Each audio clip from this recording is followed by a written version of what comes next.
लोगों से कहना चाहता हूं कि हिंदू बनो, कश्यप, दलित, पिछड़े, ब्राह्मण, ठाकुर, गाय, सबको जोड़ो। आसमान वाले को गवाह बनाकर और जमीन वालों को गवाह बनाकर आज धर्मेंद्र जी हम आपसे दोस्ती का हाथ बढ़ाते हैं। आज बदायूं में समाजवादी पार्टी द्वारा बूथ सम्मेलन का आयोजन किया गया, जिसमें बदायूं की सदर विधानसभा क्षेत्र के बूथ अध्यक्ष समेत सैकड़ों कार्यकर्ता मौजूद रहे। बूथ सम्मेलन कार्यक्रम का आयोजन बदायूं के लालपुल चौक के पास आरफीन लॉन में किया गया, जिसमें मुख्य अतिथि के रूप में समाजवादी पार्टी के राष्ट्रीय महासचिव सलीम इकबाल शेरवानी मौजूद रहे। समाजवादी पार्टी के कार्यकर्ता व पदाधिकारियों ने पूर्व केंद्रीय मंत्री सलीम इकबाल शेरवानी के साथ समाजवादी पार्टी के राष्ट्रीय सचिव योगेंद्र सिंह तोमर, बूथ सम्मेलन कार्यक्रम की अध्यक्षता कर रहे पूर्व सांसद धर्मेंद्र यादव तथा विशिष्ट अतिथि पूर्व मंत्री आबिद रजा का 51 किलो की फूलमाला पहनाकर भव्य स्वागत किया। आज के कार्यक्रम की सबसे अहम बात ये रही कि पूर्व मंत्री आबिद रजा ने बदायूं के पूर्व सांसद धर्मेंद्र यादव से पिछले सारे गिले शिकवे भुलाकर दोस्ती का हाथ बढ़ाया। आबिद रजा ने कहा कि आने वाला लोकसभा चुनाव लोकतंत्र तथा संविधान को बचाने का चुनाव है। यदि इस बार हमसे कहीं भी चूक हो गई तो हमारी आने वाली नस्लें हमसे सवाल पूछेंगी, जिसका हमारे पास कोई जवाब नहीं होगा। इसलिए हमें सारे गिले शिकवे भूलकर पार्टी को मजबूत करते हुए पार्टी के प्रत्याशी धर्मेंद्र यादव को रिकॉर्ड तोड़ मतों से जिताना है। हालांकि कार्यकर्ताओं को संबोधित करते हुए पूर्व मंत्री आबिद रजा कई बार असहज होते दिखाई दिए। सारे लोग ये कहेंगे तुमसे कि जाएंगे नहीं, वोट तुम्हारे कहने से। नेताजी कहते थे कि अगर किसी की सड़क ना बना पाओ तो कोई बात नहीं, अगर किसी की सिफारिश न कर पाओ तो कोई बात नहीं, उसके घर चले जाना, वो तक उसके घर का पानी पियाना, वो तुमसे जुड़ जाएगा। आज हमसे लोग, चाहे शेरवानी साहब हो, चाहे धर्मेंद्र जी हो, चाहे हम हो, जब हमारे पास आते हैं अपने काम को कहते हैं तो मुझे तो कम से कम उस वक्त अपनी ताकत जरूर याद आती है। मैं ये सोचता हूं कि अगर मैं टेलीफोन करूंगा तो हो सकता है अधिकारी मेरी बात ना माने, लेकिन साथियों कोई नेता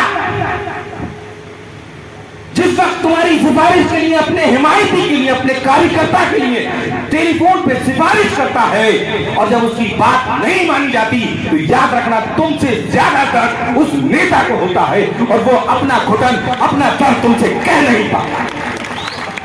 कमजोर तुम भी हुए हो, कमजोर नेता भी हुए हैं, बहुत ताकतवर और नेता की ताकतवर बनेंगे, तुम्हारी ताकत तुम्हारे घर में बैठ के आ जाएगी। उन्होंने कहा कि पिछले कुछ समय में ऐसा देखा गया कि भाजपा नेताओं ने एक षड्यंत्र के तहत हमारी पार्टी के लोगों के वोट कटवा दिए और अपने फर्जी वोट बढ़ा लिए। इसलिए हमें इस बात पर भी ध्यान देना है कि हमारा एक एक वोट बन जाना चाहिए, क्योंकि ये हमारी जंग की पहली सीढ़ी है। कई बार ऐसा हुआ है कि हम वोट वाले दिन निकले और लोगों ने कहा कि हमारे वोट नहीं बने। ये पहली जंग का पहला चरण है कि अपना वोट बनवाओ। वोट नहीं होगा तो सारी मेहनत बेकार हो जाएगी। उन्होंने पार्टी के नेता और कार्यकर्ताओं को संबोधित करते हुए कहा कि अब यादव और मुसलमानों से आगे बढ़ो, सिर्फ यादव बने रहने से कुछ नहीं होगा, हिंदू बनो। बात और कहता हूं नरेश भाई, यादव और मुसलमानों से आगे बढ़ो। यहां बैठे हिंदू और मुसलमान साहब, और खास तौर से यादव लोगों से कहना चाहता हूं कि हिंदू बनो, कश्यप, दलित, पिछड़े, ब्राह्मण, ठाकुर, गाय, सबको जोड़ो, सब जोड़ने को तैयार है। और आपने देखा अभी 2023 का चुनाव, आत्मा निर्दलीय चुनाव लड़ रही थी। हालांकि मैं चुनाव नहीं लड़ना चाहता था। जब चुनाव की शुरुआत की कोई हिंदू बिरादरी ऐसी नहीं थी जिसने फातिमा रजा को वोट नहीं दिया। और देखो, लोग तुमसे कहेंगे सरकार है कैसे जीतोगे। देखो फातिमा रजा निर्दलीय जीती कि नहीं जीती। जो वोट डाल पड़ता है वो वोट चुनाव वाले दिन जीतता है। तो चुनाव में शेरवानी साहब ने मुझे एक बड़ी कीमती चीज दी थी। प्रचार किया था ये तो शुक्रिया, लेकिन एक दिन मैंने टेलीफोन किया शेरवानी साहब को और उन्होंने कहा कि आबिद रजा, मैंने आज तुम्हारे लिए तहज्जुद की नमाज में दुआ की है, ये मेरे लिए बहुत कीमती चीज थी। इसलिए साथियों तुमसे भी कहना चाहता हूं, अपना वोट कामयाब करने के लिए मेहनत के साथ अल्लाह ताला से और भगवान से दुआ भी ये करना कि हमारे वोट को कामयाब कर दे, क्योंकि जिसमें दुआ शामिल हो जाती है उसमें बरकत हो जाती है। बताओ करोगे? हिंदुस्तान में इंडिया जीतेगी, इससे बढ़िया और क्या बात हो सकती है।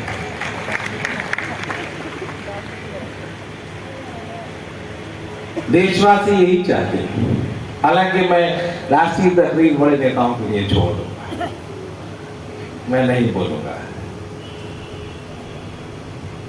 सब चाहते हैं इंडिया जीते। लोग परेशान हैं, बेरोजगारी से परेशान, महंगाई से परेशान, जुल्म से परेशान। धर्मेंद्र जी आज ये क्या नाम है इनका, त्यागी जी, इनकी सुबह में जमीन पे लोगों ने कब्जा करने की कोशिश की। लोग परेशान, अधिकारी उनकी नहीं सुन रहे हैं। ताकत लानी है तो अपने एमएलए एमपी बनाने होंगे। उन्होंने कहा कि अगर ताकत लानी है तो अपने विधायक और सांसद बनाने होंगे, लेकिन उस वक्त वहां मौजूद सभी की धड़कनें कुछ पल के लिए रुक गईं जब उन्होंने पूर्व सांसद धर्मेंद्र यादव से कहा कि हम आसमान वाले को और जमीन वाले को गवाह मानकर आपसे दोस्ती का हाथ मांगते हैं। लेकिन उसके बाद तालियों की गड़गड़ाहट के साथ सभी में एक नया उत्साह और जोश देखने को मिला। यही बात जो तुम लोग सुनना चाहते हो, तो जिसका बहुत सारे लोगों को इंतजार भी है, उसमें शेरवानी साहब का बड़ा रोल है। ये सच है कि मुझे भी सियासत में शेरवानी साहब ही लाए थे। फरहत, तोमवीर, सालेम और श्याम, इनका भी रोल है। आसमान वाले को गवाह बनाकर और जमीन वालों को गवाह बनाकर आज धर्मेंद्र जी हम आपसे दोस्ती का हाथ मांगते हैं।